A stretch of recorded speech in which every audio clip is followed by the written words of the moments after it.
ধুবুৰীত অগপৰ বিন্যাচৰা আৰু বেৰভাঙ্গি আঞ্চলিক কমিটি গঠন। আগন্তুক বিধানসভা নিৰ্বাচনৰ প্ৰতি লক্ষ্য ৰাখি অগপ দলে ধুবুৰী সমষ্টিৰ বিভিন্ন গাঁৱে ভূঞে দলীয় প্ৰচাৰ আৰম্ভ কৰাৰ লগতে পুৰণি কমিটিবোৰ ভংগ কৰি একোখনকৈ নতুন কমিটি গঠন কৰি দিয়া পৰিলক্ষিত হয়।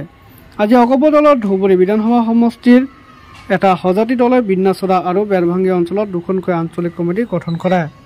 বিন্যাচৰা আঞ্চলিক কমিটিত মফিজুল হকক সভাপতি আৰু শীতল চন্দ্ৰ সাহাক সম্পাদক হিচাপে আৰু বেৰভাঙ্গি আঞ্চলিক কমিটিখনত ভূপেন চন্দ্ৰ ৰায়ক সভাপতি আৰু বিমল চন্দ্ৰ ৰায়ক সম্পাদক হিচাপে লৈ একোখনকৈ ৩১জনীয়া পূৰ্ণাংগ কমিটি গঠন কৰা হয়।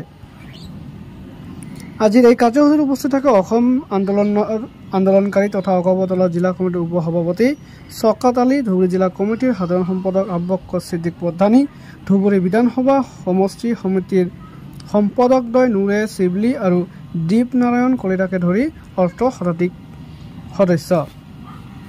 আজি আপোনালোকৰ কমিটি মই প্ৰথমে আপোনাৰ চেনেলক ধন্যবাদ জনাইছোঁ। লগতে আজি বেৰভাঙ্গি আৰু বিন্যাচৰা আমাৰ AGPৰ যে কমিটি গঠন কৰা হ'ল, ইয়াত ৰাইজৰ সহায় সহযোগিতা কামনা কৰি যি উৎসাহ দেখিলোঁ, অহা আমাৰ ২৬ নিৰ্বাচনত আমাৰ অসম গণ পৰিষদ দলৰ প্ৰাৰ্থী আমি ইয়াৰ পৰা জিতাব পাৰিম বুলি মই আশা ৰাখিছোঁ।